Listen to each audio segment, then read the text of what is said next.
Canarias Mi Mundo, el programa de la identidad canaria, con Alexis Hernández. Saludos mis queridas amigas y amigos, gracias por acompañarme y dejarse acompañar. Estamos en Canarias Radio, estamos en Canarias Mi Mundo y hoy vamos a hablar sobre la lengua, las modalidades del español que tenemos a nuestra disposición y algunas de ellas evidentemente los canarios y canarias utilizamos. Vamos a hacerlo con un entendido, con un joven, con un graduado en filología hispánica, especializado en precisamente la lengua aplicada y la lingüística. Vamos a hablar con Antonio Martín Piñero y les aseguro que se lo van a pasar muy bien, porque no solo es muy inteligente, muy válido profesionalmente hablando, sino que además es uno de esos canarios que sirven de ejemplo. Está en este momento en Santiago de Compostela y con él conectamos para tener, espero, una conversación que a ti, al igual que a mí, te sirva de mucho. Empezamos el programa.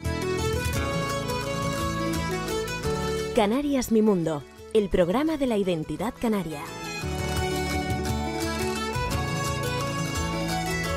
Antonio Martín Piñero, no sé si eres licenciado o graduado, porque como ha cambiado el sueño antiguo, graduado. A mí ya me tocó graduado, sí. En filología hispánica, especialista en lengua y lingüística, o en la especialidad de lengua y lingüística, con el máster en lingüística aplicada, que ahora me contarás lo que es, y en esa línea, pues en el arranque de tu doctorado. Cuéntame, amigo Antonio, y además, físicamente, en Santiago de Compostela, ¿no? Que también sí. Me tienes que explicar por qué te fuiste para allá tan lejos, estando tu casa en Canarias, concretamente en Santa Cruz de Tenerife y concretamente en el barrio del Pascal. Bueno, cuéntame. También en el barrio del Pascal, sí. Esto de lingüística aplicada, ¿eso qué es, Antonio?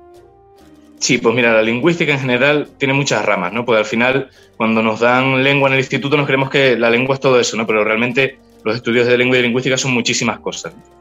Y lingüística aplicada, en concreto, es las aplicaciones que puede tener la lingüística. Por ejemplo, lo más conocido a lo mejor es en el ámbito forense, ¿no? Cuando hay grabaciones para casos o lo que sea, la persona que estudia esas grabaciones, ¿no? Porque la voz nuestra es como la huella dactilar, o sea, cada uno tiene la suya y lo que forma la voz no se repite nunca, ¿no?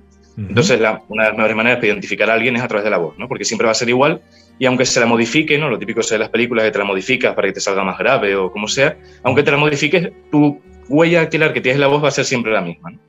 Entonces, esta es una de las aplicaciones. Y después también, que es en la que yo más me especializo, es en todo lo que tiene que ver con la sociolingüística, es decir, cómo podemos estudiar la manera en la que hablan las personas a través de ciertas tecnologías, ¿no? Del lenguaje, ya no solo para hacer encuestas, sino también para que podamos recoger datos lingüísticos, ¿no? De cualquier tipo, para estudiar cómo habla la gente, cómo se manifiesta el habla de las personas, ¿no?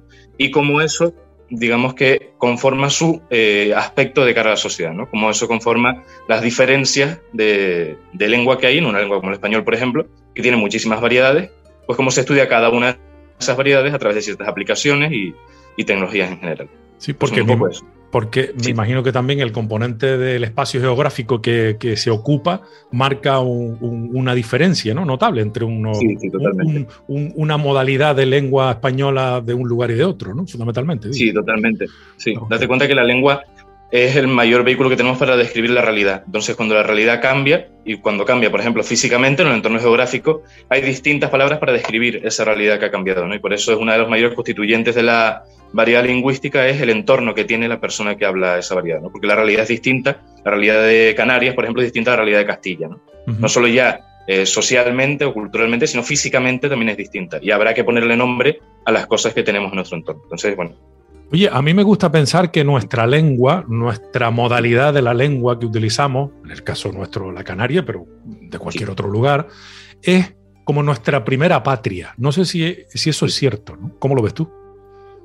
Sí, yo creo que sí. Yo creo que la manera en la que nos acercamos al mundo es a través de la lengua, generalmente, ¿no? Y ya te digo, para crear la realidad la creamos a través de la lengua. Entonces, lo primero que tenemos y lo primero que nos identifica es cómo hablamos. Muchas veces, con solo el acento de alguien, tú ya te haces una idea de cómo es esa persona, de dónde viene y qué puede tener, ¿no? Yo, justo en el máster, lo que hice fue un trabajo que estudió las actitudes que existen hacia el español de Canarias, ¿no? O sea, cómo las personas perciben a los hablantes y a las hablantes del español de Canarias únicamente a través de su lengua. Es decir, había muchas personas que ya con el hecho de que tú fueras de Canarias, no por ser de Canarias físicamente, sino por hablar como alguien de Canarias, ya te codificaban en un tipo concreto. Entonces, la lengua es tan importante como que es nuestro primer carnet de identidad. Según tú empiezas a hablar, ya a través de tu lengua la gente va a decir, vale, esta persona es de aquí, y si es de aquí, eso implica que es así, así, así. Uh-huh. Veo que está muy puesto en todo lo que tiene que ver con los detalles técnicos. Sin embargo, te presentas públicamente, o en parte, tienes un perfil público de artista, ¿no? Te defines como un artista, leo textualmente de tu blog. Un artista como otro cualquiera que escribe poemas, que hace cuadros y que se dedica a la lingüística y que, ¿por qué no?, quiere poner todo eso en un blog, aunque afirmas que llegas un poco tarde, dices tú, pero llegaste. Cuéntame, ¿cómo encaja la poesía en todos estos tecnicismos que estás poniendo de manifiesto sobre la mesa? Claro, siempre yo creo que hay que tener una parte más entretenida y una parte más agradable para hablar con la gente, que la lingüística al final es un poco tocha, ¿no? Y la gente siempre le da un poco de pereza. Entonces, a mí siempre me gustó escribir, y porque siempre me ha gustado todo lo que tiene que ver con la lengua, ¿no? Entonces, una de las cosas que tenía que ver con la lengua era escribir y hacer uso de ella en eso. Y fui escribiendo y me di cuenta de que era pues lo que más me gustaba hacer cuando estaba en mis ratos libres, o en general cuando iba por la calle o cuando estaba en el tranvía o lo que sea. Eso era lo que me llenaba los momentos, ¿no? Entonces fui escribiendo y fui descubriendo que me gustaba muchísimo, ¿no? A través de las lecturas también, evidentemente. Pero sí, y no todo era lo más formal, sino que me gusta también, y me parece más interesante, lo más informal. Uh-huh. Bueno, tanto es así que te has empeñado en seguir escribiendo y has tenido diversos reconocimientos, premios incluidos, ¿no? Sí. Uh-huh. Sí, me dieron el premio, el 12º Premio Bienal de Poesía de Emilio Alfaro Hardison, ¿no? Que conste el Ateneo de la Laguna, que no lo esperaba, la verdad, pero vamos, que contentísimo, ¿no? El libro yo le tenía muchísimo cariño y lo había trabajado mucho, entonces pues, vamos, encantadísimo de que me hubieran dado el premio, ¿no? ¿Y por qué lo titulaste Amarillos? Pues todo el mundo me pregunta, no lo sé realmente, ¿no? A mí me gusta pensar, pues yo al principio de todo, cuando empezaba a escribir, siempre ponía primero el título y luego ya hacía el libro después del título, ¿no? Porque me decía, uy, qué título más bueno para un libro. Habrá que escribirlo, ¿no? Entonces ponía el título y después ya seguía con el libro. En este caso, es que el libro está lleno de cosas cotidianas, ¿no? De cosas que no son necesariamente bonitas, sino que también son lo que podríamos llamar feas. Y me parece que es como la gama del amarillo. Porque el amarillo son las flores y es el sol, pero el amarillo también es la orina, el amarillo también es la bilis, el amarillo también es alguna enfermedad, ¿no? Entonces, todo ese conjunto de amarillos, ¿no? En plural, conforma como más o menos el imaginario de las imágenes, ¿no? Del poema, que es un poco centrarte en esas cosas pequeñas de la realidad que suelen pasar desapercibidas o que nos creemos que no son poéticas porque no son bonitas y no son atardeceres, pero que a mí sí me lo parecen, ¿no? Sí, me llama la atención. Qué cantidad de tópicos tenemos, ¿verdad? Me lo acabas de decir que todo es bonito, que si atardeceres, que si el sol, que si lo amarillo, de lo cálido. Sí. Somos como unos tópicos andantes. Totalmente, totalmente. Sí, siempre estamos centrados o centradas en buscar lo que nos han dicho que tenemos que buscar, ¿no? Lo que nos han enseñado a qué es lo bonito y lo bello, pues ahí tenemos que caer, ¿no? El resto evítalo porque no es el camino hacia esa belleza que queremos. Esa es una de las principales misiones de los artistas, ¿no? Sí, señalar un poco lo que tú ves en la realidad y que tú crees que tiene que ser más o menos destacado, ¿no? Esto no se me ocurre a mí, que yo tampoco soy nadie. Me lo dijo a mí un profesor en primero de carrera, precisamente que nos daba arte contemporáneo, y nos dijo eso, que la labor del artista es descontextualizar un elemento de la realidad que a ti te parece notorio, que a ti te parece señalable, y que la gente caiga en ese elemento y diga, jope, pues igual ahí también hay algo que merece ser artístico, ¿no? En este sentido, tu creación artística la expresas exclusivamente, no exclusivamente quería decir, a través de la literatura, de la poesía. También apuntas en tu página, en tu blog, que pintas. ¿Esto cómo es? ¿Se te da bien pintar? Porque esta faceta la desconocía. No creo, no lo sé. Pero sí, un día me dio por ahí porque estaba, no sé, tenía ganas, ¿no? Después, al final, cuando a mí me gusta mucho el arte, ¿no? El arte contemporáneo. Y de ver tanto artista y tantos cuadros que te gustan, ¿no? Al final pues te da un poco de ganas de probar a ver qué te sale. Y me compré un lienzo, me compré unas pinturas y empecé a probar y me fue gustando lo que salía, ¿no? No dibujo bien, o sea, si alguien quiere un retrato que no me llame porque pues no va a ser un buen retrato. Pero bueno, a la gente que lo ha visto le gusta y yo estoy contento haciéndolo. A mí el reconocimiento me da un poco igual. A mí lo que me importa es que yo esté contento con lo que hago y pintar me gusta. Y me entretiene y me gusta ver mis cuadros por casa. Entonces, bueno. Mira, en este sentido, tanto la pintura como la expresión escrita puede ser incluso terapéutica, ¿no? Entiendo. Sí. No, Sí, no digo para ti, digo para cualquier persona que la practique, ¿no?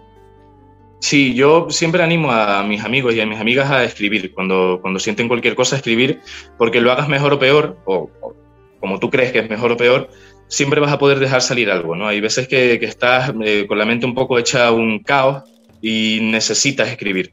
Y escribes un poema, o no necesariamente, o estás en un momento muy bueno, muy bonito, y quieres dejarlo plasmado también. Entonces, al final, siempre el arte, tanto literario como pictórico, como sea, es lo que queda después de nosotros, ¿no? Y entonces, todo lo que tú creas que merece dejar una huella y que, aunque no lo lea nadie nunca, pero que para ti sea necesario dejarlo plasmado en algún lado, yo creo que lo mejor es hacerlo. Y que efectivamente es terapéutico. ¿Cuándo empezaste tú con lo de interesarte por la lengua, el lenguaje, más que la lingüística, la expresión oral, escrita? ¿Cuándo fue tu primer escrito importante para ti?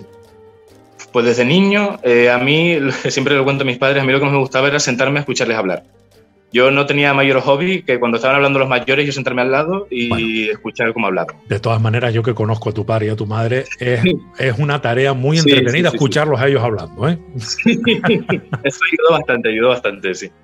Y luego, y en una de estas me regalaron un ordenador portátil y empecé a escribir ahí. Y empecé a escribir cosas y me acuerdo que lo primero así que yo me acuerdo que escribí fue un diario de un gato, que el gato era como cascarrabias y no le gustaba a la gente y así, y yo tendría 9 años, una cosa así. O sea que no empezaste como todos los demás que escribíamos de yo se lo dije, pero no me contestó y el amor es duro, y no empezaste con ese rollo, ¿no?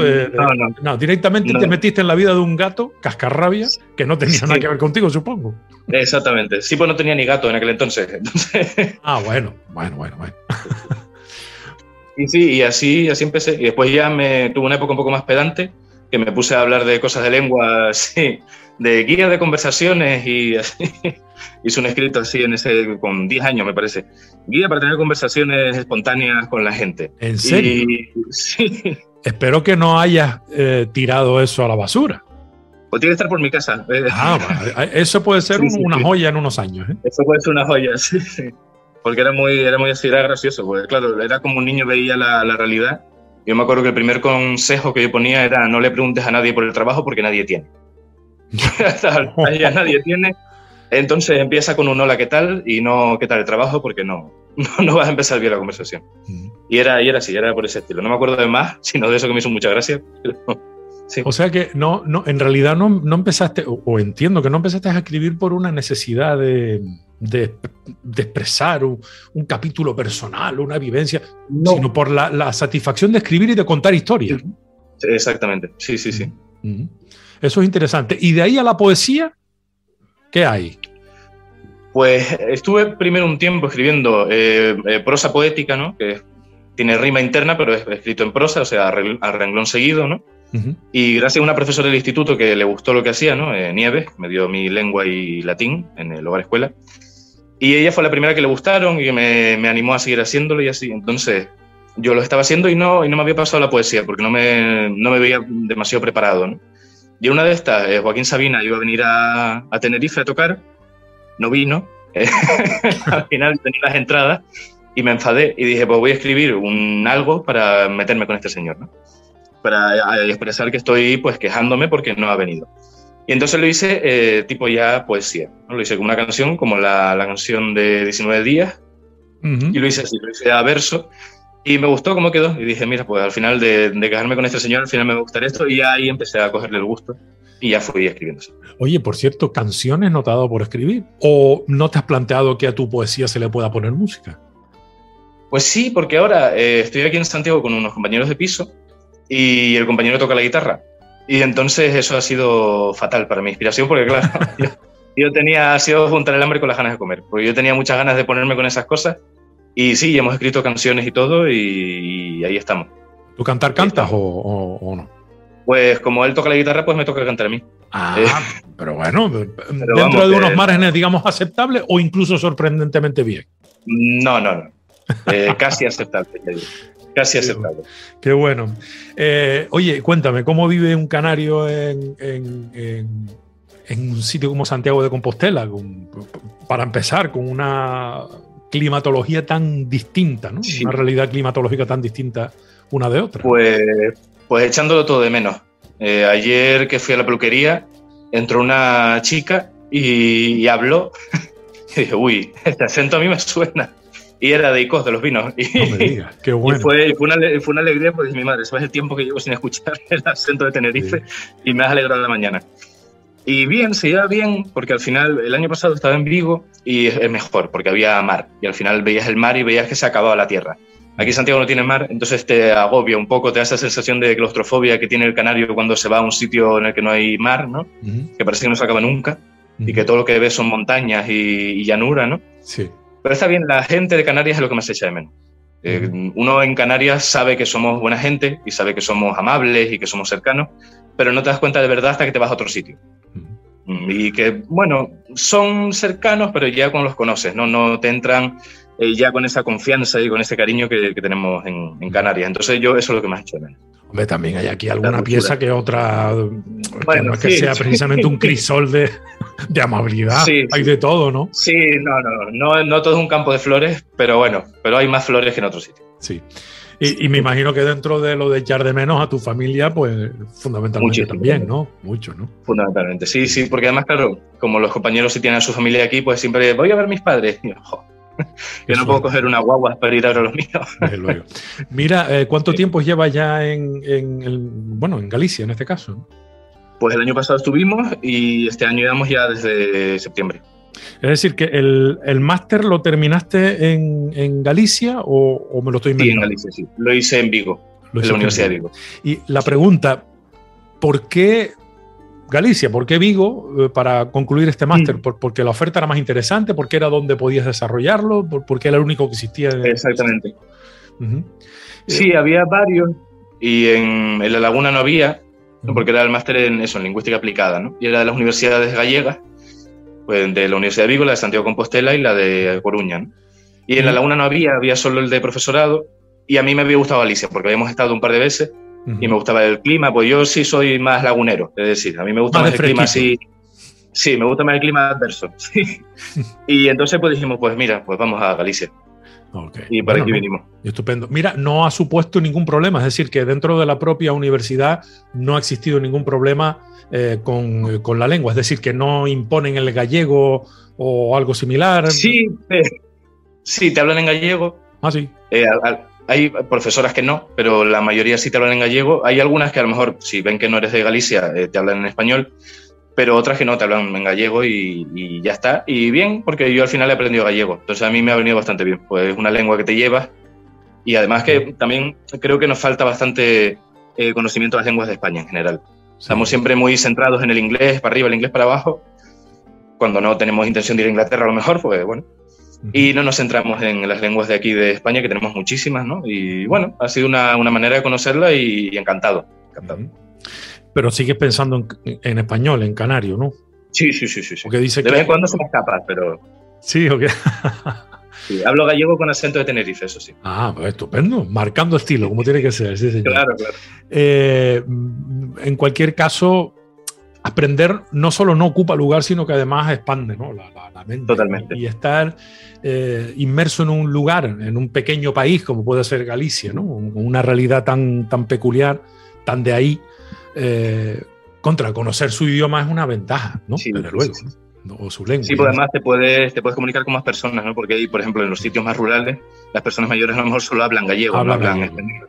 Entonces, pues eso es, puedes hablar con ellos o ellos siempre se prestan a hablar español. Si me ven a mí, cuando que no soy de allí, me dicen, ¿quieres que hable español? Pero yo digo, no se preocupe, hábleme gallego que la voy a entender y no está usted que lleva 40 años sin dejar de hablar gallego, va a dejar de hablar gallego ahora por mí. Entonces, no se preocupe. Bueno, pero también son amables, ¿no? Por lo que me estás diciendo. Muy amables, claro que sí, ¿no? Porque al final yo creo que, no sé quién, pero más de uno y más de una a veces se inventan unos fantasmas inexistentes entre comunidades humanas, ya no digo geográficas, que también.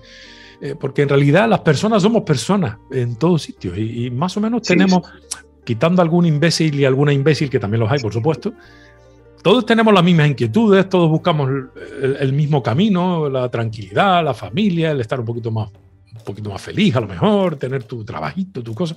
Al final todos queremos lo mismo y no somos tan distintos de un sitio a otro, ¿no? No, y la gente siempre quiere quererse. Y hay personas que tienen más barreras y no te puedes acercar a ellos de manera tan directa, pero que con el tiempo suelen dejarse querer también. Entonces la gente quiere comunicarse y quiere hacer amistades y quiere hacer relaciones, y lo que pasa es que, claro, siempre tenemos a veces prejuicios que hemos ido heredando, o cosas que nos han contado, en este sitio son así, en aquel sitio son así, y al final tú vas ya con esa llamada de atención, ¿no? Y vas tú, al final tú te crees que son ellos los que tienen una disposición negativa y eres tú que vas allí con disposición negativa, ¿no? Y al final, pues claro, si tú ya vas con mala intención o con mala idea, al final pues todo te parece que tiene esa misma idea. Desde luego. En ese sentido, tú no has tenido en ningún momento ningún problema de ningún tipo, sino todo lo contrario, no. Lo digo, ¿no? Todo lo contrario. Sí, yo hablo con una piedra. Eso estaría, me gustaría escuchar esa conversación, ¿eh? Y que seguramente sí, no habrías empezado la conversación preguntándole por su trabajo, ¿no? Como apuntabas antes. No. En fin. Antonio, cuéntame, ¿en qué momento estás estás arrancando con el doctorado o ya estás metido de lleno?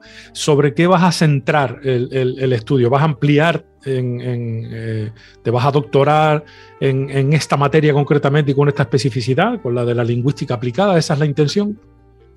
Pues mira, yo hice mi trabajo de fin de grado sobre el español de Canarias, ¿no? Sobre la alternancia vosotros y ustedes, ¿no? En Canarias usamos ustedes, pero sí, hay personas que están empezando a usar vosotros a la moda del español peninsular, ¿no? Y yo por ahí hice mi trabajo de fin de grado. Y ahora el doctorado lo que quiero es ampliar ese trabajo de fin de grado y hacer ya un estudio, pues al final el TFG fue solo en La Laguna y en Tenerife y en Santa Cruz, ¿no?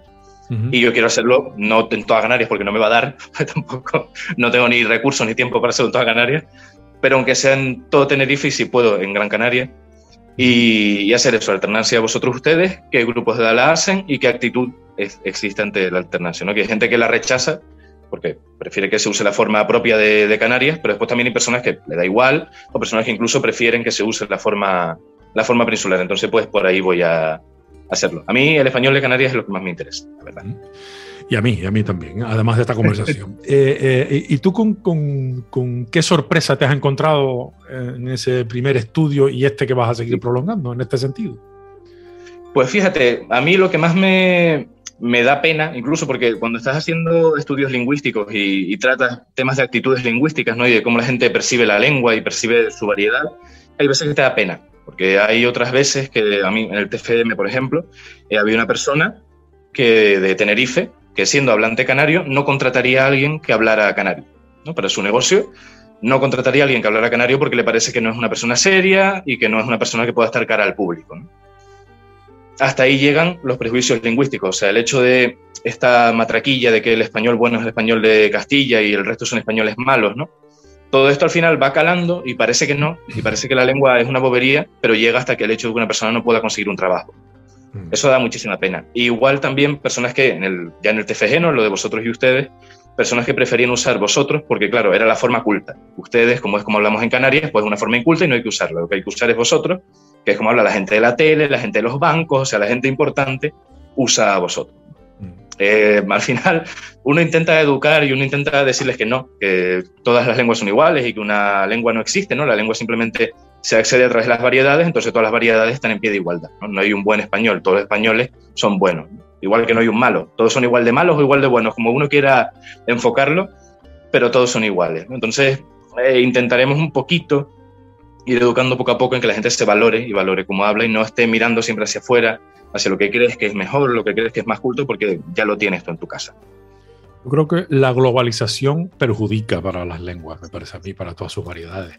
Y desde luego es muy difícil, Antonio, estarás de acuerdo conmigo, escaparse de esa norma no escrita o de esa sensación permanente de que efectivamente lo que tú dices, lo importante se dice en esta versión de la lengua, en esta variedad de la lengua, porque es que es muy difícil luchar contra todos los medios de comunicación hablando con la misma modalidad de lengua, ¿no? Al final eso lleva subliminalmente a que las personas piensen yo en su momento también lo pude haber pensado, Sí. que bueno, claro, el que habla bien es el que habla así, ¿no?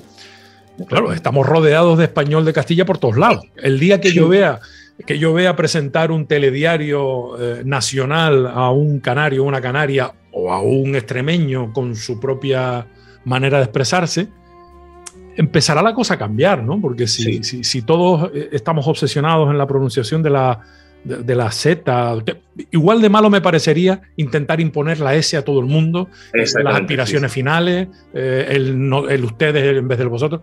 No sé, yo creo que en la variedad precisamente está la riqueza, ¿no? Y en ese sentido es muy difícil escaparse yo diría que de ese complejo que puede tener una parte importante de la población, ¿no? Pensando que el que habla español de Castilla, por ejemplo, es el que habla bien, y los que no hablan así hablan mal. O sea, esa distinción permanente entre la lengua, la septentrional y la meridional, y cuál es la mejor y cuál es la peor, porque ahí estamos, todos los del sur estamos fuera. Sí. En fin, no lo sé. Sí, es además, difícil escaparse. Esto no pasa en Colombia, en Venezuela, en Argentina, que hablan un español maravilloso. Y están orgullosos y... Claro, o sea, en fin, no lo sé, ¿no? Esto sí me duele más, el vosotros personalmente me duele muchísimo, ¿no? Porque el día que todo el mundo quiera hablar utilizando exclusivamente el vosotros, ¿quién va a utilizar el ustedes? Exacto. ¿Quién va a quedarse manteniendo el bastión de decir, oye, que aquí ¿qué vamos a hablar como en Nueva Orleans, con esa comunidad de canarios fundadores que dicen alguna palabra que se decía en Canarias hace 200 años? No lo sé, ¿no? Un poco perdemos un poco nuestra riqueza cultural, me parece a mí. No sé qué piensas tú, ¿no? Sí, yo cuando hice las prácticas de la carrera, que las hice en la Academia Canaria de la Lengua, y corrigiendo el diccionario y mirando el diccionario de canarismos, ¿no? Y me dio pena porque lo estaba leyendo y claro, hay palabras preciosas y refranes y giros, ¿no? Y usos que había antes y que ya se han perdido y que realmente eran muy concretos, ¿no? Cuando hablamos de la riqueza de las lenguas, siempre la gente tiende a decir, bueno, claro, es que, por ejemplo, los esquimales tienen 15 palabras para decir blanco. Depende del tono del blanco, pues tienen 15 palabras. O los japoneses tienen una palabra para decir el sol que entra entre los árboles, ¿no? Y siempre nos vamos a esas lenguas y a esas palabras extrañas. Pero luego, en el español de Canarias, hay una palabra para decir el sol que se refleja en la superficie del agua por la acción de un remo o un pez, ¿no? Que es aguajada, ¿no? Una aguajada es ese reflejo de luz que se pone en la superficie del agua cuando le das con el remo o cuando pasa un pez. Es una palabra preciosa y siempre acudimos a otras lenguas o a otras variedades para decir, uy, qué curioso que tienen un nombre para esto tan concreto. Nosotros ya teníamos nombre para cosas concretas. Lo que pasa es que, claro, al final las vas desusando y vas, de alguna manera, apartando la cultura clásica de tu zona y lo que se hacía clásicamente en tu zona y te vas quedando con lo que se hace ya en el mundo entero. Entonces vas despreciando algunas palabras. Tampoco la educación hace mucho porque se conozcan palabras del español de Canarias o porque se valore la variedad del español de Canarias, ¿no? Yo recuerdo mis libros de lengua, primero que era lengua castellana y literatura, ¿no? Que ya no era lengua española, sino lengua castellana, o sea, lengua de Castilla. Y luego te enseñaban las formas de vosotros y en algún caso te ponía vosotros / ustedes o te lo tenía que decir la profesora. Pero el libro no estaba pensado para el español de Canarias ni para ninguna variedad. Entonces, al final, poco a poco, vas perdiendo eso, porque tampoco nadie te dice que tiene sentido, ni tampoco nadie te dice que es algo que también es importante y que también es bonito preservar. Entonces, bueno, creo que falta un poquito de acción de entidades y organismos que apoyen, por ejemplo, la Academia Canaria de Lengua, que la apoyen a seguir promoviendo el español de las islas y la variedad que tenemos, que es enorme. Sí, porque la Academia Canaria de la Lengua hace un trabajo magnífico, pero están solos ante el peligro. Claro, exactamente. ¿No? Más o menos están solos ante el peligro, ¿no? En ese sentido, ¿no? Porque hacen, pero necesitan más presupuestos, más profesionales, más recursos y sobre todo más compromiso, ¿no? Porque al final yo creo que esto es una cuestión de creérselo uno mismo, ¿no? Sí. No ser más papistas que el Papa, pero desde luego defender lo que es es que no es porque... Es que todavía sigo sin entender por qué alguien se puede avergonzar de utilizar una palabra que se utiliza en Canarias, porque alguien puede pensar que decir autobús es más... está mejor que decir guagua. Todo lo contrario, yo me siento especial porque digo guagua, no lo sé, ¿no? Totalmente. En fin. Sí, yo aquí me he negado a usar autobús. Yo sí siempre digo guagua y si no me entiendes, pues te explico lo que es. Pero no te lo traduzco. Guagua, pues lo de transporte de pasajeros de masa. No te voy a decir la otra palabra. Pero bueno, esa definición también vale para barco, para avión, Sí, bueno, sobre ruedas. Sobre ruedas, exacto. Okay. Mira, ¿cuál es el principal objetivo que persigues con estos estudios tuyos en los que te quieres centrar? Bueno, los que te quieres centrar no, en los que estás centrado y que quieres avanzar y profundizar. A mí me gusta mucho la investigación. Y a mí me gustaría dedicarme a la investigación y en eso, en el español de Canarias, en sociolingüística en general y las actitudes hacia las lenguas. Y me gustaría dar clase también. Lo que pasa es que en la universidad, porque yo no creo que sea yo muy bueno para clases en institutos, no por los estudiantes, sino por los libros de los institutos. Entonces, creo que estaría todo el día rebelándome. Yo creo que estaría todo el día rebelándome contra el libro y claro. ¿Pero por qué? Explícame por qué, porque son muy malos, ¿o qué? Claro, porque te dan una visión de la lengua muy castigadora, ¿no? Muy de que todo es malo y todo es incorrecto y hay que corregir un montón de cosas y tal, y yo no sigo esa corriente. A mí me parece que nadie habla mal. En general, a poco que te expreses, ¿no? El objetivo de la lengua es comunicarte. Y si consigues comunicarte, no importa que digas aiga o que digas haya. Tan bueno es el aiga como tan bueno es el haya, ¿no? Lo que pasa es que hay que darle tiempo para que ya quien se encarga de estas cosas lo incluya, ¿no? Pero bueno, aunque lo incluye o no lo incluye una academia, la gente que hable como quiera, que aquí nadie le dice cómo tiene que hablar. Al final, uno de los mayores gramáticos que ha habido, Andrés Bello, decía que la mayor autoridad lingüística son los hablantes. Y es verdad. O sea, aquí las academias pueden decir misa que los hablantes van a hacer lo que les dé la gana y la lengua afortunadamente no entiende de instituciones, ¿no? La lengua evoluciona a su ritmo y como quiere. Entonces a mí me gustaría trabajar en eso, en poder promover el habla de las personas, ¿no? No solo el habla esta culta o formal, sino el habla de las personas, que yo creo donde se gesta la lengua, donde la lengua está viva de verdad y lo que siempre se nos olvida y que siempre dejamos a un lado y que la gente muchas veces no habla por miedo a que le digan que está hablando mal, que es una de las cosas que a mí peor me parece, ¿no? Que hay muchos discursos que no llegan a ser discurso público porque, claro, toda tu vida te han dicho que hablas mal. Como dices aiga, hablas mal, que como eres de no sé qué parte de no sé qué ciudad, ya eres inculto, entonces hablas mal. Pues toda esa matraquilla de que hablas mal, al final hace que no hables. Y una persona que no hable es terrible, ¿no? Una persona que tenga problemas y no los comunique por miedo a que se rían de cómo habla, eso es terrible. Entonces hay que educar muchísimo más en que no importa cómo hables, porque lo que importa es que te comuniques y que tú tienes algo que decir y tienes que decirlo como sea, como tú sepas decirlo. De todas formas, es cierto que el sistema educativo en España no se ha empeñado en enseñarnos a comunicarnos. Ya no digo solo hablar. No.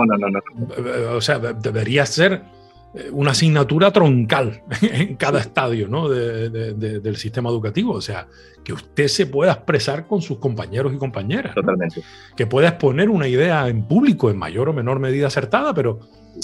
porque no se trabaja el cómo se habla. Ya no te digo de la gramaticalmente y de la manera correcta, porque eso, lo que tú dices, aiga o haya, yo entiendo el mensaje y uno será más o menos culto, pero desde luego entiendo el mensaje que es el gran objetivo de la lengua al final, ¿no? Pero no se hace el suficiente hincapié en que aprendamos a comunicarnos de cualquier forma, ¿no? En ese sentido yo creo que, aunque yo no estoy muy de acuerdo con la política que se sigue detrás del uso del WhatsApp y de las redes sociales, en muchos aspectos, digo por una cuestión personal, ¿no? Oye, el WhatsApp, no del todo bien, pero el WhatsApp y esa tecnología nos ha venido a liberar también un poco de todo ese tipo de prejuicios, ¿no? Sí. No sé cómo lo ves tú, porque las redes sociales, si bien por un lado han democratizado la idiotez, por otro lado... sirven para que todo el mundo se exprese, aunque algunos deberían callarse, pero bueno, eso es otro tema. Sí, siempre cuando permites que la gente se libere, tienes el problema que, claro, se libera también la gente tonta, entonces, pues bueno, tienes que lidiar con ellos y hacer entender que esa idea no es buena y que hay otras ideas mejores. Pero sí, la cosa es que las personas puedan comunicarse y que si no nos enseñan, cuando nos educan en las escuelas, pues que nos enseñen de otra manera, ¿no? Y nos enseñen liberándonos y diciendo, bueno, mira, aquí tú puedes comunicarte como quieras, habla con personas de otras partes del mundo, que mires que tienen palabras súper ricas y que también eso a ti te enriquece y que seas capaz de comunicarte de una manera rápida, instantánea, ¿no? Que no tarde mucho en llegar o que solo unas personas concretas sean las que se puedan comunicar, ¿no? Porque claro, en una época tipo la época de la imprenta, no el siglo de oro, no vas a hacerle textos a todo el mundo, a hacer los textos de los mejores, ¿no? Y hay otras personas que a lo mejor tenían calidad literaria, pero que no fueron nunca editados ni impresos, porque claro, había que elegir, los recursos eran los que eran, ¿no? Ahora lo bueno que tenemos es que cualquiera puede publicar sus textos en línea. Lo malo que tenemos es que cualquiera puede publicar los textos en línea, ¿no? Y al final, claro, hay cosas que a lo mejor, bueno, pero todo tiene su público. Tampoco tenemos que ser muy, muy inquisidores en ese aspecto, pero bueno. Sí, y yo creo que... Sí, dime. Dime, no, ¿tú crees que? Cuéntame. Que también en la educación nos centramos mucho en la educación de institutos y demás. Yo, pese a que yo soy de gramática, a mí la gramática me encanta, y en concreto las preposiciones me vuelven loco. O sea, a mí me puede dar una semana estudiando preposiciones y soy la persona más feliz del mundo. ¿Y eso por qué? Pues los que estudiamos filología somos un poco frikis todos, y todos tenemos nuestra pequeña cosa. A mí me gustan las preposiciones, ¿no? Cómo cambia una frase, una construcción usando una preposición u otra, ¿no? A mí eso me gusta. Y de hecho saqué hace poco un artículo sobre eso, ¿no? Que es sobre alternancia de preposiciones, que es un tema aburridísimo. Son 30 páginas de artículo aburridísimo. Pero que bueno, que es sobre preposiciones. Entonces a mí la gramática me encanta.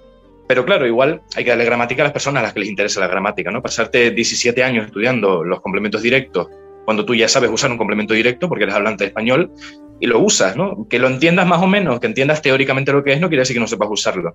Igual, eso está bien, hay que enseñar sintaxis, hay que enseñar morfología, hay que enseñar fonología y demás, pero también hay que ponernos el pie en lo que tú comentas, ¿no? En la comunicación. Que no te pases 17 años aprendiendo a escribir correctamente, pero que nunca nadie te haya puesto a hablar, ¿no? Y que nadie te haya puesto a comunicarte en distintas situaciones, en distintos contextos, ante un público, ¿no? Después siempre cuando llegamos a la universidad, todas tenemos nervios de hablar en público, porque como no nos han enseñado, de repente tienes que hacer una conferencia delante de 50 personas que no conoces, con un profesor que tampoco conoces y que estás en la universidad que te impone muchísimo, pero como nadie te ha dicho nunca cómo hablar, claro, tienes ese miedo y en 4 años tienes que aprender lo que no aprendiste en 17. Entonces, igual habría que ahí meterle... La gramática está bien, pero bueno, está bien con otro tipo de cosas, con más comunicación. En el sistema educativo se centra prácticamente todo, por no decir todo, sí, en la comunicación escrita, en el lenguaje escrito, y la oralidad queda en un segundo plano. Y yo creo que, no sé si debería ser al revés, pero el punto de partida de la lengua empieza porque se habla, no porque se escribe, aunque después escribirla es maravillosa, ¿no? En ese sentido, no sé si a ti te supone algún esfuerzo especial expresarte cuando escribes o expresarte de otra manera cuando hablas. Es lo mismo, eres un poco más maniático en un aspecto que en otro, porque tú que escribes y al mismo tiempo hablas, no se habla como se escribe, ¿no? ¿O sí? No, para nada. Yo cuando escribo es mucho más, y soy efectivamente muchísimo más maniático. Y todo me sale siempre mucho más largo y, bueno, en general me enrollo bastante, pero en escrito todavía más. Y soy el hombre subordinado porque hago oraciones subordinadas hasta el infinito, ¿no? Y tengo un párrafo que es una sola oración, ¿no? ¿Pero cuando hablas o cuando escribes? Cuando hablas. Pero cuando escribo. Cuando escribes, ¿eres subordinado o todavía? Okay. Sí. Pero cuando hablo peor todavía, porque no se ven los puntos. Entonces es todo lo mismo.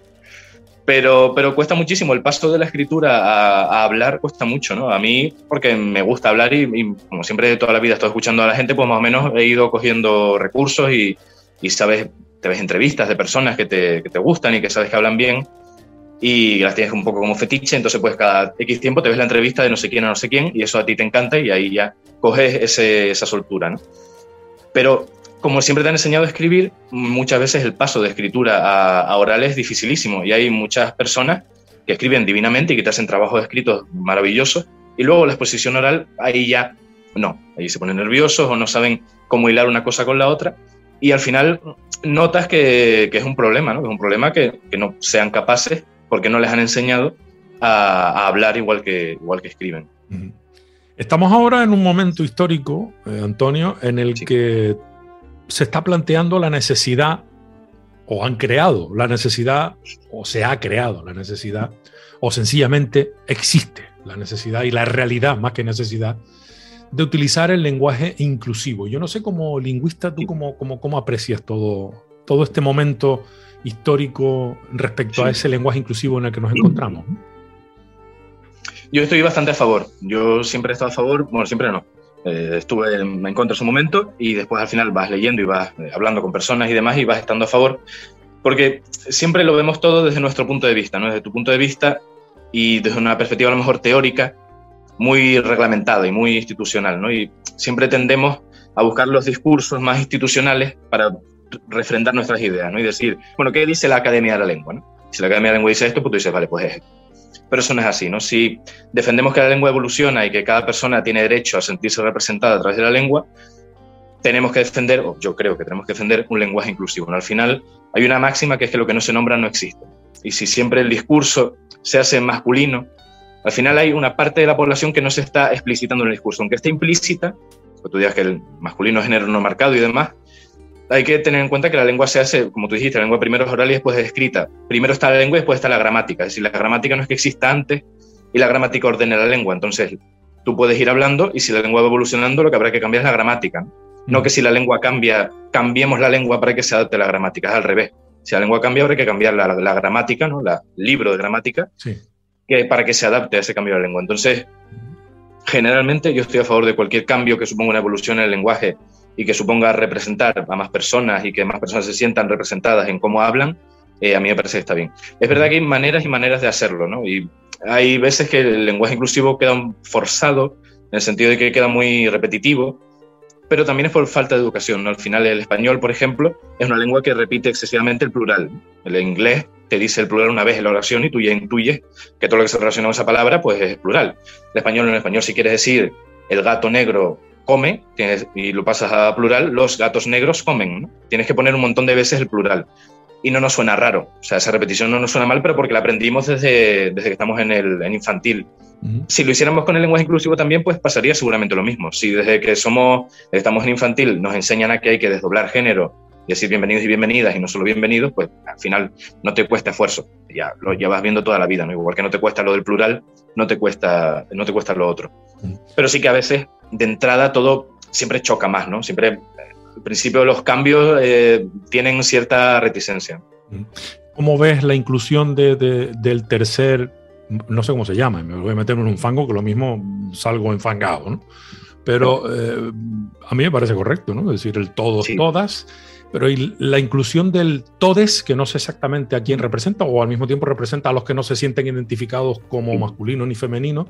No sé esta parte cómo la ves tú. A mí es la que más me cuesta entender, sí, y asimilar, por una cuestión yo creo de que ya estoy acartonado, ¿no? Y acostumbrado. O sea, pero no he conseguido captar todavía tal vez la necesidad de incluir ese todes, ¿no? Por ejemplo, ¿no? No lo entiendo, sinceramente, no lo niego, pero estoy intentando comprenderlo para normalizarlo como me ha pasado con el todos, todas, etcétera, ¿no? Sí. No sé si tú me puedes ayudar en ese sentido. Sí, un poquillo, porque yo no soy autoridad en este tema, pero hay personas que saben muchísimo más que yo de esto, pero eso básicamente viene por las personas no binarias, ¿no? Son personas que no se identifican ni con masculino ni con femenino. Bueno, al final, el género humano no es que sea blanco o negro, sino es más o menos una cosa cambiante, ¿no? Están hombres, mujeres y personas no binarias. Volvemos con lo mismo. Al momento de representar una persona, de representar una realidad, necesitas un cambio en el lenguaje. En cuanto cambie la realidad, necesitas un cambio en el lenguaje para que esa realidad se vea respaldada por un cambio en el lenguaje, ¿no? Porque esa lengua que tú hablas al final no te representa a ti. Tú hablas y aunque desdobles género digas todos y todas, tú que no te sientes ni dentro de todos ni dentro de todas, sino dentro de unas personas no binarias, no sientes que la lengua te esté respaldando. Sientes que ahí hay una carencia y que tú necesitas también ser respaldada, en este caso, por esa lengua. Aunque fueran dos personas, habría que hacerlo, pero en este caso no son dos personas, son millones de personas en todo el mundo, y en España pues serán miles y miles de personas. En el mundo hispánico pues serán millones, porque somos casi 600 millones de hablantes, ¿no? Entonces pues serán millones de personas que no se veían representadas. Entonces la inclusión de esa tercera vocal es un paso hacia adelante hacia esa mayor representación de toda la comunidad de habla y de todas las personas que hablan. Incluso se podría prescindir, cuando se hace el genérico, de todos y todas y usar el todes, a lo mejor, no lo sé. Sería volver a lo mismo que pasaba con el todo. Entonces a mí eso no me convence, porque si luchamos contra el masculino genérico no podemos después poner otro genérico, ¿no? Pues, al final caemos en lo mismo y otra persona luchará después contra eso. Pero al mismo tiempo me parece que estamos viviendo una etapa, francamente, aunque haya mucha gente que no le guste, sí, pero francamente apasionante, ¿no? Porque estamos, sí, estamos asistiendo a un cambio de paradigma, no sé, sí, una amplitud. Estamos en un momento de guerra, ¿no? Bien entendido, sí, la guerra, ¿no? Momento de batalla dialéctica, personal, sí, emocional, social. Estamos cambiando, ¿no? Wow, y tenemos la suerte de que estamos aquí para sacarnos el selfie del momento, ¿no? Decir, mira, yo estuve en ese momento, ¿no? A ti no, porque tú eres bastante más joven que yo, pero yo aprendí a escribir a mecanografiar con una máquina de escribir, de la de Clean Clean, y luego he continuado con el ordenador. Tuve la suerte de asistir a máquina de escribir, se queda atrás, y pasamos al ordenador. Pues lo mismo nos está pasando en todos los sentidos a la humanidad, me parece, en este momento, ¿no? En algunos aspectos más son más positivos y en otros pues, bastante más negativos. También estamos fastidiando el planeta como locos. Bueno, nosotros no, los que se hacen millonarios, pero bueno, y nosotros también indirectamente. Es un momento apasionante, ¿no? El que estamos viviendo, con lo bueno y lo malo, que también lo hay. Totalmente. Siempre, como estamos tan acostumbrados a que los cambios sean de libro de historia, cuando los vivimos no nos los terminamos de creer, ¿no? Estás en medio de un cambio y no eres consciente que estás en medio de un momento histórico en el que están cambiando un montón de paradigmas, ¿no? Y por eso yo creo que también está como ese rechazo de muchas personas hacia el cambio, ¿no? Porque tú has vivido toda tu vida de una manera y de repente parece que las cosas van a cambiar, que no es que nadie te quiera imponer nada, ¿no? Por supuesto, pasaba lo mismo con el matrimonio igualitario, ¿no? Como señora, usted nadie quiere casarle con otro señor, si usted no quiere. Lo que pasa es que la gente que quiere que pueda hacerlo, ¿no? Pero usted si no quiere no se case con nadie. Pues pasa lo mismo con el resto de cambios sociales, ¿no? Que el cambio exista no quiere decir que nadie te vaya a ti a imponer ningún cambio.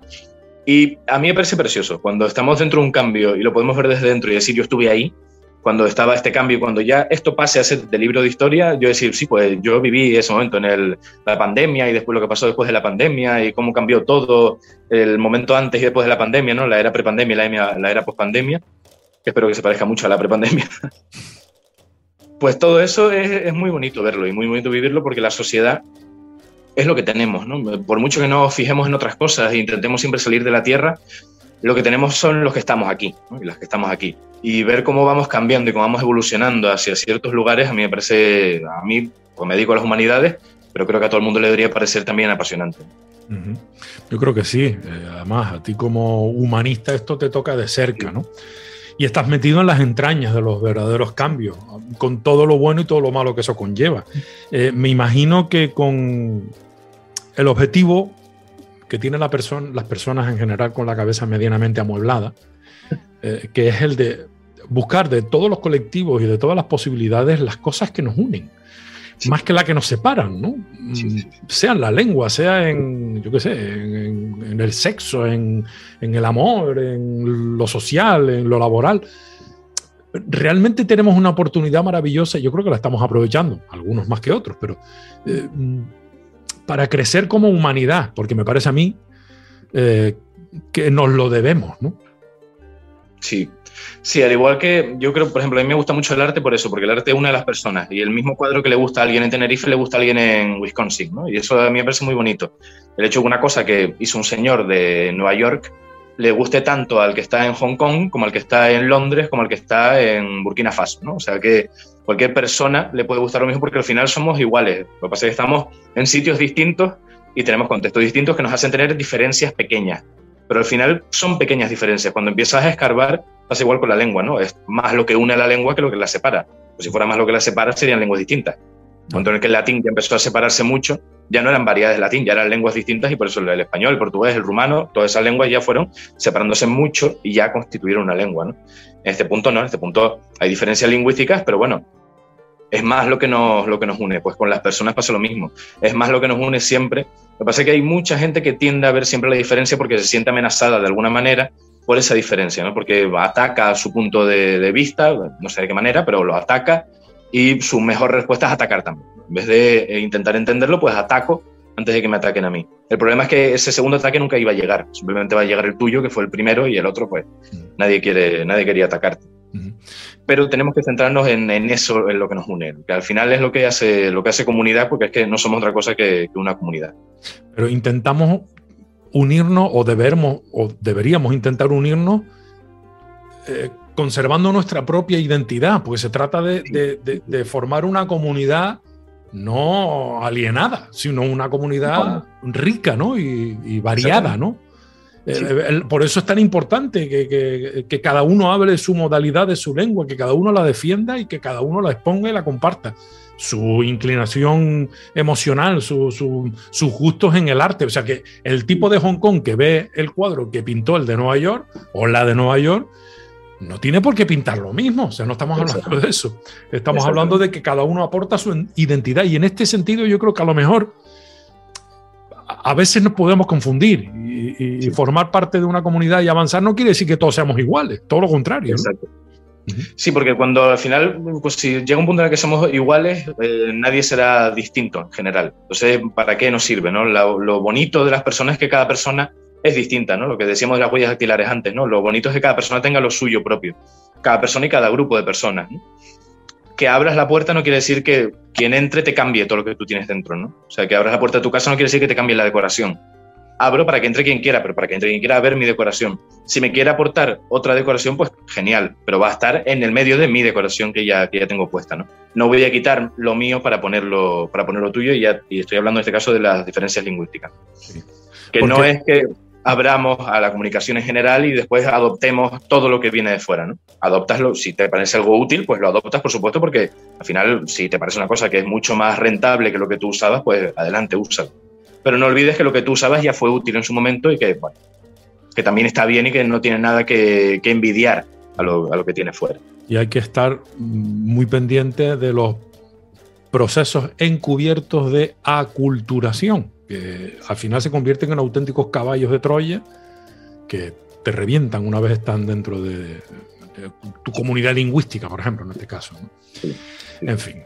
Bueno, pues fíjate, tenemos más cosas en común de lo que a priori, bueno, yo no me lo había planteado, no había pensado qué cosas podía tener en común o distintas respecto a ti, pero tenemos bastantes cosas en común por lo que estoy viendo. Y yo creo que si las personas habláramos unas con otras, seguro que encontraríamos muchas cosas en común. Totalmente. Que tenemos. Pero todos con todos y todas con todas, ¿no? Y todes con todes, vamos a incluir también a los no binarios. Mi querido amigo Antonio, no sé en qué momento te encuentras, pero desde luego te deseo toda la suerte del mundo, sobre todo, entre otras cosas, para que sigas compartiendo tu talento y tus investigaciones y sobre todo tu creatividad a través de tu blog, al que decías al principio que considerabas que habías llegado tarde a tu ojinégricas, que por cierto no está en el diccionario. Ojinegro no, sí, pero ojinégrico no. No, eso es bueno, has inventado una palabra, ¿no? Qué guay. Sí, totalmente. No sé en qué punto estás, pero te deseo toda la suerte del mundo, porque creo que tu trabajo es sumamente importante, interesante y que es necesario, por otro lado. Y además tu creatividad también, la que compartes a través de ojinegricas.blogspot.com. A partir de ahí he descubierto muchas cosas de ti y está a disposición de todo el mundo, evidentemente, para que acceda a tu interior o hasta donde tú lo dejas entrar, porque entiendo que no te da miedo exponerte, ¿no? En ese sentido. No suelo, no. soy bastante transparente con casi todo, a veces demasiado transparente con casi todo. Ajá. Pero está bien, yo creo que tenemos que quitar barreras, entonces, bueno, que las vayamos quitando unos pocos y luego ya que la gente vea que es guay, que nos vaya imitando. Perfecto. ¿Tu gran objetivo para este 2022 que empezará en un cuarto de hora? Pues sí, bastante poco. Pues seguir estudiando, seguir formándome y volver a Tenerife. Y poder afincarme en Tenerife. Ok. O sea, la intención es finalmente quedarte, o sea, volver a Tenerife, trabajar, estudiar, investigar y crear desde aquí, ¿no? Esa es la idea, ¿no? Sí. Como en casa en ningún sitio. Exactamente. Con la gente de uno como en ningún sitio. Desde luego, esa es la casa en realidad, ¿no? La gente que está al lado tuyo, que te quiere. Pues amigo Antonio, si quiere mudarse entero a Santiago, pues me quedo en Santiago, pero sí, hombre, hasta que Tenerife no se mude entero a Santiago, volveré a Tenerife. Bueno, si se muda entero a Santiago ya nos compartiremos unas paellas, esas maravillosas paellas. Exacto. Sí, unas paellas, ¿no? Unos mariscos y todas estas cosas. Aquí tiene unos mariscos divinos. Sí. De miedo, sí señor. Antonio, no te quito ni un minuto más, te deseo mucha buena suerte y te agradezco todo lo que nos regalas, nos brinda y sobre todo el trabajo que estás haciendo en defensa de la modalidad del español que se habla en Canarias, que es tan digno y válido como cualquier otra del mundo. Muchas gracias. Agradecido yo porque me hayas dejado decir un par de cositas. Bueno, agradecido yo. Y más que te dejaré más adelante, ya verás. y por cierto, enhorabuena por tus premios. Los de poesía, los del Ateneo. Sí. Muchísimas gracias. Un abrazo grande. Gracias a ti. Un abrazo. Ahora. En Canarias Radio La Autonómica, Canarias Mi Mundo con Alexis Hernández. Hasta aquí nuestro programa de hoy. Espero que hayas disfrutado lo mismo o más que yo. Concluimos y lo hacemos con música, con la música de Carlos Varela, que ha regalado a la humanidad una de las canciones más interesantes y bonitas, a mi entender, hasta este momento compuesta. Estoy hablando de un tema titulado Una palabra y que creo viene muy acorde a lo que hemos podido compartir contigo durante este espacio que se llama Canarias Mi Mundo y que volverá en la siguiente edición.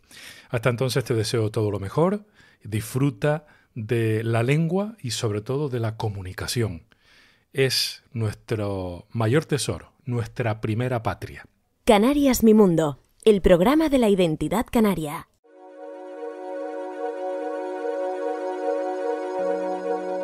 Una palabra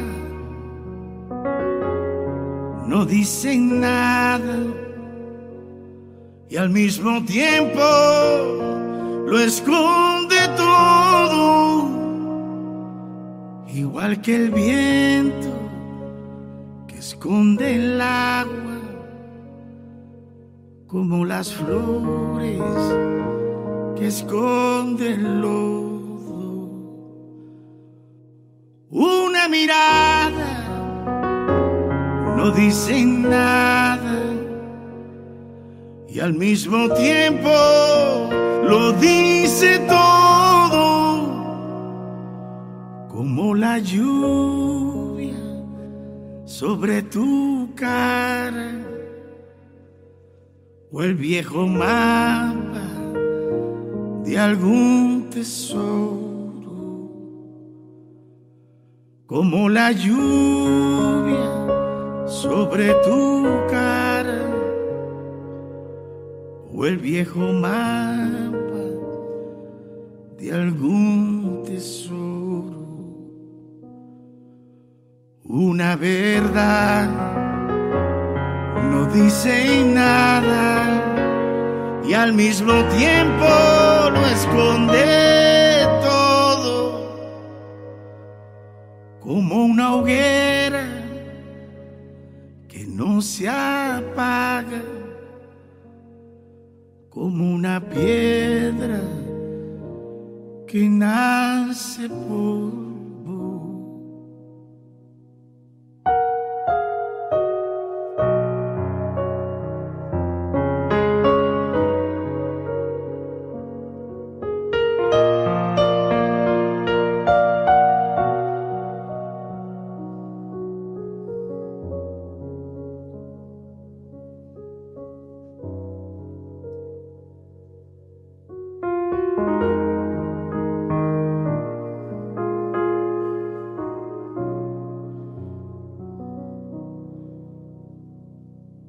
Si un día me faltas, no seré nada y al mismo tiempo lo seré todo, porque en tus ojos están mis alas y está la orilla donde me ahogo. Porque en tus ojos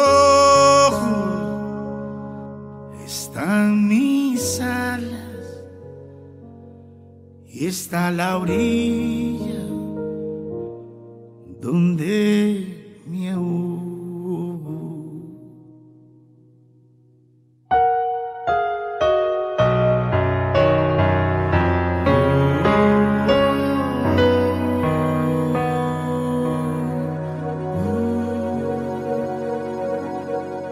Una palabra